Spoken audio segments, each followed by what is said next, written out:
रहमानिर्रहीम। एतकाफ़ किन चीज़ों से टूटता है और किन चीज़ों से नहीं, इससे मुतअल्लिक़ 10 मसाइल हाज़िर खिदमत हैं। पहला मसला, मोतकिफ़ मस्जिद से शरई इजाज़त के बग़ैर ना निकले वरना एतकाफ़ टूट जाएगा। अगर ये भूल कर निकले या जानबूझ कर निकले, बहरहाल बाहर निकलने से एतकाफ़ टूट जाएगा। ऐसे ही औरत अगर अपनी एतकाफ़ वाली जगह से बाहर निकलेगी, चाहे भूल कर निकले या जानबूझ कर, एतकाफ़ टूट जाएगा। एतकाफ़ की हालत में क़ज़ाए हाजत यानी वाशरूम इस्तेमाल करने के लिए बाहर निकलना अगरचे जायज़ है, लेकिन क़ज़ाए हाजत से फ़ारिग होते ही, और अगर वज़ू करना है तो फिर वज़ू से फ़ारिग होते ही फ़ौरन वापस मस्जिद में लौट आए। लिहाजा अगर फ़रागत के बाद थोड़ी देर भी वहाँ ठहर गया, बिला वजह ठहर गया, मतलब वज़ू कर लिया, क्यों ठहरा हुआ है तो ठहर गया, तो उसका एतकाफ़ टूट जाएगा। तीसरा मसला यह है कि मोतकिफ़ अगर किसी किस्म की इबादत करना चाहता है और उसको वज़ू की ज़रूरत है और वज़ू टूट चुका है, तो वज़ू करने के लिए अब उसको बाहर जाना जायज़ है।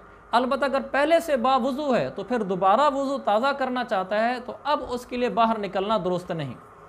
चौथा मसला, वज़ू के दौरान मिसवाक का इस्तेमाल जायज़ है। टूथपेस्ट कर सकता है, साबुन लगा सकता है, तौलिया से अपने अज़ा खुश्क कर सकता है।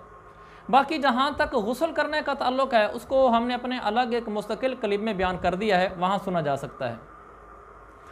पाँचवा मसला, एतकाफ़ की हालत में सिर्फ हाथ धोने के लिए बाहर जाना ये जायज़ नहीं है। इसी तरह कुल्ली करने के लिए जाना, मिसवाक या टूथपेस्ट करने के लिए, सर धोने के लिए जाना, स्पेशल इस काम के लिए जाना जायज़ नहीं। हाँ, अगर वज़ू के लिए गया है तो साथ कुल्ली भी करेगा, मिसवाक और टूथपेस्ट भी करेगा, तो उसकी इजाज़त है। स्पेशल इसके लिए नहीं जा सकता। तो अगर उसको ज़रूरत पड़ती है बाद दफ़ा हाथ वगैरह धोने के लिए, वज़ू नहीं करना, तो वहीं अंदर टब मंगवा कर वहीं हाथ वगैरह धो लिया करें। छठा मसला, ये मसला भी बहुत पूछते हैं, मोतकिफ़ अगर ख़ुद मस्जिद की हदूद के अंदर खड़ा हुआ है और दूसरा शख्स मस्जिद के हदूद के बाहर खड़ा है, तो ये मोतकिफ़ आदमी उससे बातचीत, सलाम दुआ, हाल अहवाल कर सकता है, ये कोई ममानत नहीं है। अलबत्ता ये मोतकिफ़ मस्जिद की हदूद से बाहर निकल कर वहाँ जाकर किसी के पास बातचीत वगैरह नहीं कर सकता, एतकाफ़ टूट जाएगा।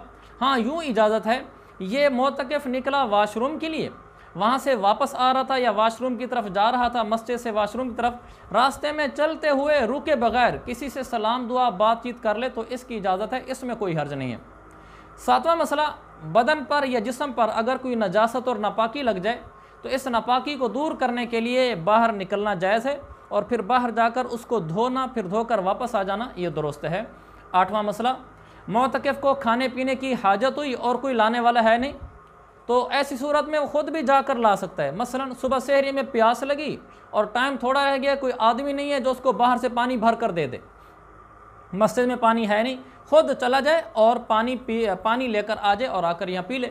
और बाज़ दफ़ा ये भी एक गुंजाइश मौजूद है कि बाज़ दफ़ा आदमी के लिए सहरी या इफ्तारी का खाना पहुँचाने वाला ही कोई आदमी मुयस्सर नहीं होता। ऐसी जगह एतकाफ़ बैठा हुआ है कि कोई सहरी का खाना नहीं पहुँचा सकता या इफ्तारी का खाना नहीं पहुँचा सकता, तो ये शरीयत में इजाज़त है, मोतकिफ़ आदमी ख़ुद चला जाया करे। होटल से लेना है तो होटल पे, घर से खाना लेना है तो घर, ख़ुद चला जाए और खाना लेकर आ जाए, खाना खाए मस्जिद में, अलबत्ता खाना लेने के लिए जाना दुरुस्त है। नवा मसला, अगर कोई मोतकिफ़ अज़ान देना चाहे और अज़ान की जगह मस्जिद की हदूद से बाहर हो, मुस्तकिल मुअज़्ज़िन हो और इत्काफ़ में बैठा हो, इसके लिए भी इजाज़त है कि जाए और अज़ान देकर फ़ौरन वापस आ जाए। अगर कोई मुस्तकिल मुअज़्ज़िन नहीं है, वैसे वो आज अज़ान देना चाहता है और इत्काफ़ में बैठा हुआ है, तो वो भी जा सकता है, अज़ान देकर फ़ौरन वापस आ जाए। 10वां और आखिरी मसला, नमाज जुमा के लिए दूसरी मस्जिद में जाना। मसलन आदमी शहर में बैठा हुआ है जहाँ इस पर जुमा फ़र्ज़ है, लेकिन जिस मस्जिद में ये बैठा हुआ है यहाँ इस मस्जिद में जुमा नहीं होता, तो ये शख्स जुमा पढ़ने के लिए दूसरी मस्जिद बिल्कुल जा सकता है और जुमे से पहले जाए और जुमा पढ़कर फिर वापस आ जाए।